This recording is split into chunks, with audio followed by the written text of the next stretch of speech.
Shalom warga kerajaan, selamat pagi. Kita bersyukur buat kebaikan Tuhan. Kita ada di hari Jumat hari ini. Ya, saya ingin meneruskan apa yang kita pelajari di bulan ini. Kita sedang belajar tentang fruitful atau berbuah.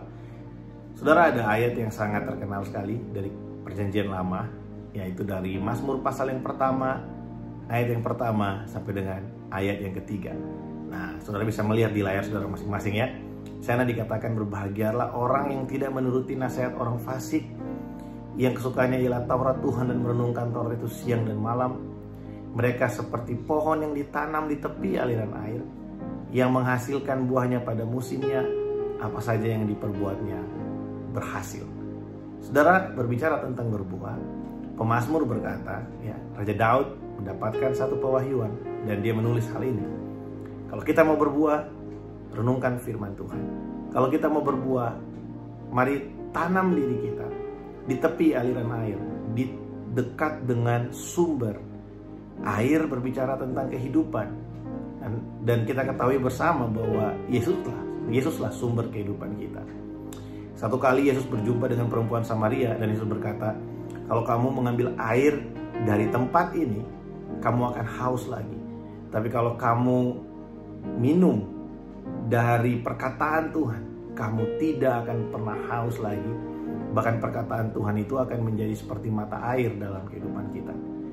Nah, saudara, kalau kita mau berbuah dalam kehidupan kita, perhatikan dua hal. Yang pertama, apa yang menjadi bahan perenungan kita setiap hari. Sebenarnya orang yang gampang khawatir itu orang yang gampang untuk merenung, saudara.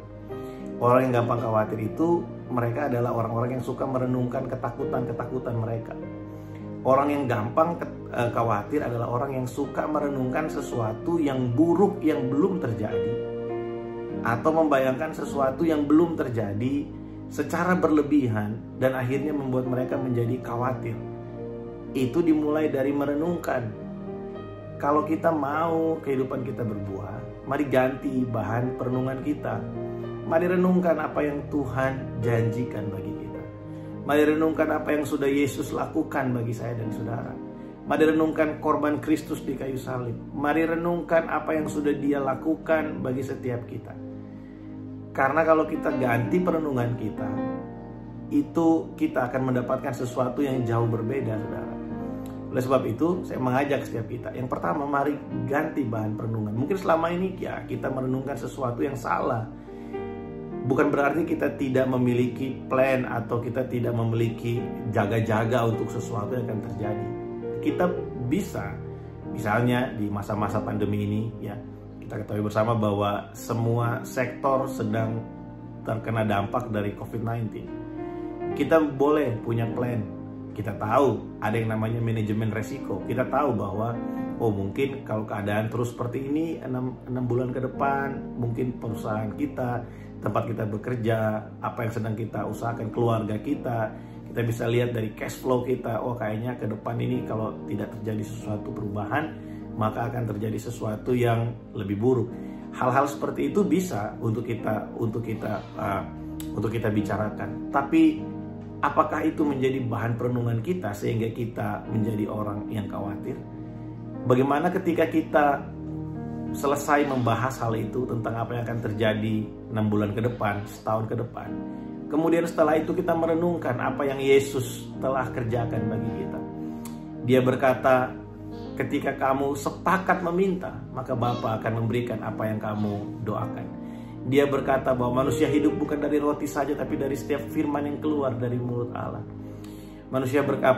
Firman Tuhan berkata bahwa segala perkara dapat aku tanggung di dalam Yesus Kristus yang memberikan aku kekuatan.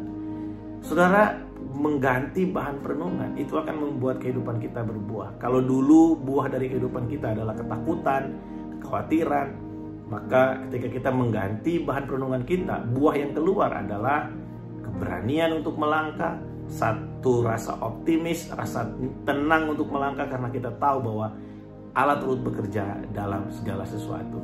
Yang kedua, mari kita perhatikan di mana kita ada, kita tertanam. Saudara, biar kita tertanam dalam hadirat Allah, tertanam di tepi mata air, supaya kita dekat dengan sumber itu, mari kita terus ada dalam persekutuan dengan Dia. Nah, dari sini kita belajar bahwa kehidupan yang berbuah adalah kehidupan yang memperhatikan apa yang mereka renungkan dan memperhatikan di mana posisi mereka.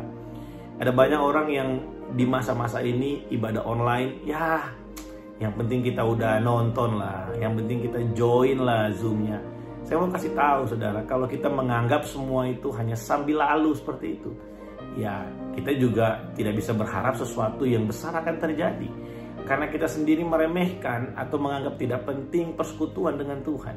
Tapi kalau kita menghargai setiap waktu, kesempatan kita boleh bersekutu dengan Tuhan, saudara, ibadah yang disertai dengan rasa cukup itu mendatangkan berkat bagi setiap kita. Biarlah ini menjadi perenungan yang baik bagi kita di akhir pekan ini, memasuki akhir pekan ini.